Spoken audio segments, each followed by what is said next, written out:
भगवान दत्तात्रेय, ज्यांना श्री गुरुदेव दत्त असे संबोधले जाते, हे ब्रह्मा, विष्णू आणि महेश, त्रिदेव यांचे एकत्रित अवतार मानले जातात.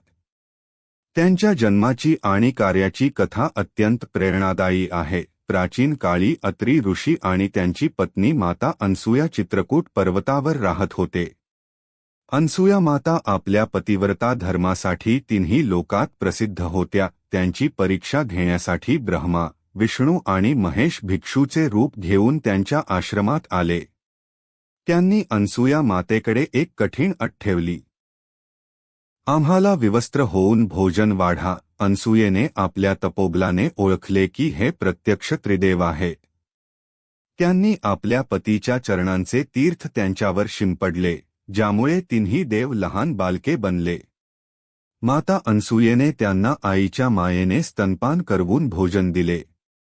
जेव्हा देवी सरस्वती, लक्ष्मी आणि पार्वती तिथे आल्या, तेव्हा त्यांनी क्षमा मागितली आणि आपल्या पतींना मूळ रूपात आणण्याची विनंती केली. त्रिदेवांनी प्रसन्न होऊन अनसूयेच्या पोटी पुत्ररूपाने जन्म घेण्याचे वरदान दिले. याच वरदानातून भगवान दत्तात्रेयांचा जन्म झाला. त्यांना दत्त म्हणजेच दिलेला त्रिदेवांनी स्वतःला अत्री अनसूयेला अर्पण केले, असे म्हटले जाते.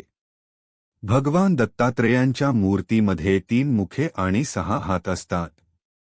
3 मुखे ब्रह्मा, सृजन, विष्णू, पालन आणि महेश, लय यांचे प्रतीक. 6 हात शंख, चक्र, गदा, त्रिशूळ, कमंडलू आणि जपमाळ धारण केलेले. सोबत त्यांच्यासोबत 4 कुत्रे, 4 वेद आणि 1 गाय, पृथ्वी माता, असते. ते औदुंबराच्या झाडाखाली निवास करतात असे मानले जाते. दत्तात्रेयांना अवधूत म्हटले जाते. त्यांनी निसर्गातील 24 गोष्टींना आपले गुरु मानले. त्यांच्या मते ज्याच्याकडून आपल्याला काहीतरी शिकायला मिळते, तो आपला गुरु असतो.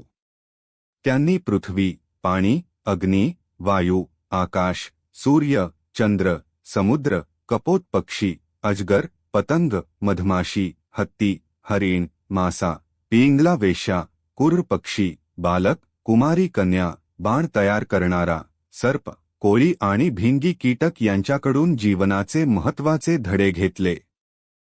भगवान दत्तात्रेय हे गुरुपरंपरेचे मूळ मानले जातात. कलियुगात भक्तांच्या रक्षणासाठी त्यांनी विविध अवतार घेतले. 1. श्रीपाद श्रीवल्लभ, पहिला अवतार, पीठापूर. 2. श्री नृसिंह सरस्वती, दुसरा अवतार, गाणगापूर. 3. स्वामी समर्थ, अक्कलकोट. दत्तात्रेयांचेच पूर्ण स्वरूप मानले जातात. महत्वाचे ग्रंथ. दत्त संप्रदायामध्ये गुरुचरित्र हा अत्यंत पवित्र ग्रंथ मानला जातो. तसेच दत्त बावणी आणि दत्त स्तोत्र यांचे पठण भाविक श्रद्धेने करतात. मंत्र. दिगंबरा दिगंबरा श्रीपाद वल्लभ दिगंबरा किंवा अवधूत चिंतन श्री गुरुदेव दत्त. तुम्ही अधिक माहितीसाठी किंवा उपासनेच्या पद्धतींसाठी श्री क्षेत्र गाणगापूर किंवा श्री क्षेत्र नृसिंहवाडीच्या अधिकृत संकेतस्थळांना भेट